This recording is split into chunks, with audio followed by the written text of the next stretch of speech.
Welcome to the 210 Fearless Youth Sports Show. I am Coach Sadiq. I had some trouble posting this live on Facebook. Facebook was not picking up my camera or reading my camera settings. So we're going to do it pre-recorded. First things first, we'll go to the disclaimer. The disclaimer reads, the intended purpose of the 210 Fearless Youth Sports Show is to fearlessly discuss the most vital topics and issues facing our young athletes, parents, coaches, and member teams of all organizations. The views of our guests may not necessarily reflect that of the host, but we will endeavor to keep all dialogue open and fair. Okay, and we're back. Now, today's topic is coaching by committee. Can it work? Coaching by committee. Can it work?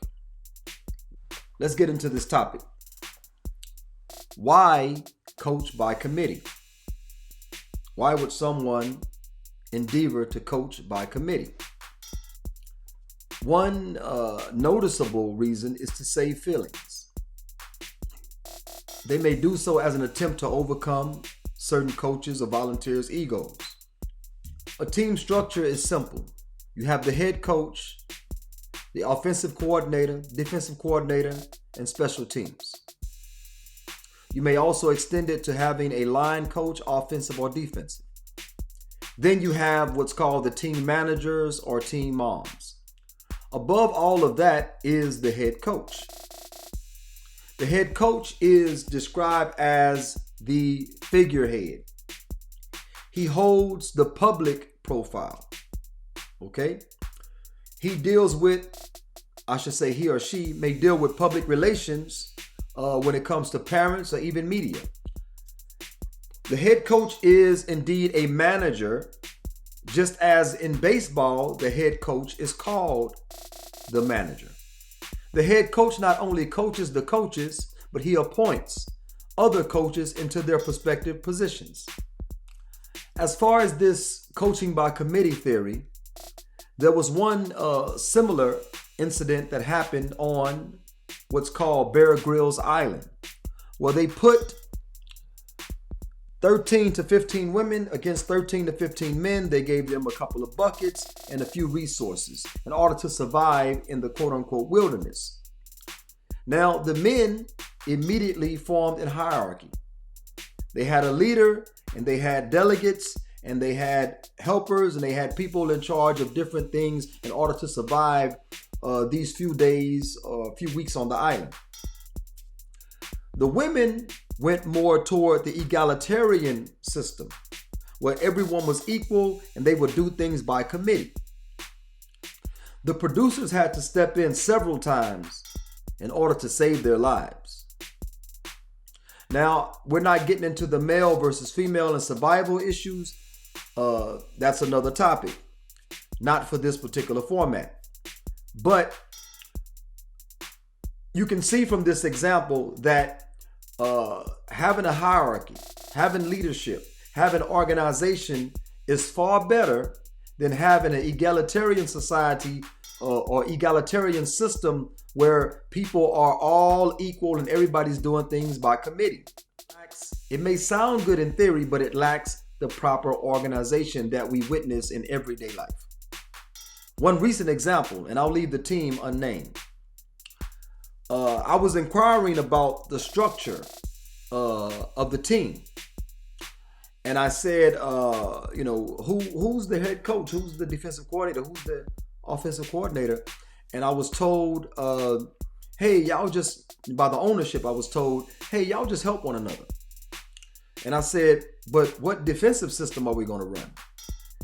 And he said a 6-2. So I said, so you're the head coach. His reply was no. I just don't want people's egos to get in the way and things like that. So my statement was that, listen, we must have a head on a body. You can't have a body, a functioning body without a head. So let's put a head on the body. Let's name a defensive coordinator, offensive coordinator. Let's name a head coach, so on and so forth. So we could, all work together in a proper system. My statement was that nothing in life functions without structure. From Pee Wee ball to the pros, every team has structure. What it all boiled down to, in order to settle the issue, I said, make such and such the defensive coordinator, and I'll assist him. I said this coaching by committee thing will only confuse the kids. But nevertheless, the owner made me DC and asked that the other coach assist me. Long story short, that experiment did not last, but the details of which may be discussed at a later time. What we all must realize is that head coach has the term head in the title itself. He or she is the central nervous system of the team. If the head coach is soft, then the team will be soft. If the head coach is ignorant, the team will therefore be ignorant.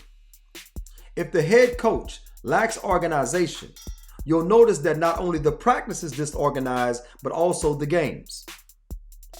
In my time coaching youth ball, I've noticed that even the young athletes treat the assistant coaches differently than they do the head coach or even the coordinators. I've seen them not only treat the assistants, but also the team manager like substitute teachers. In this instance, I had to make it clear to the kids. I say, listen, you will respect her and him and him and her the same as you will respect me as the head coach. The same as you will respect me as the defensive coordinator. The same as you would respect me as the offensive coordinator. The same as you will respect me as the special teams coach. So in conclusion, this theory of coaching by committee is a failed one because we do not witness this in any other aspect of society. Every team deserves structure. And our young athletes deserve structure. So to conclude, I would say that coaching by committee is a failed theory. I don't think it works. I don't think it ever can work. There is nothing that resembles coaching by committee in society in any of its facets or mechanisms. So in order to bring out the best in our organizations, in order to bring out the best in our team, in order to bring out the best in each individual athlete, we owe them structure. It's the very same structure that we witness in all of society, the very same structure we witness in all of nature. And if we're going to reinvent the wheel, we may end up with a regrettable season. This has been Coach Sadiq. I'm going to try to work out the mechanisms of this streaming platform and get back to you with episode 3. Hopefully by then I'll be able to bring in guests. Thank you for viewing. I'm out.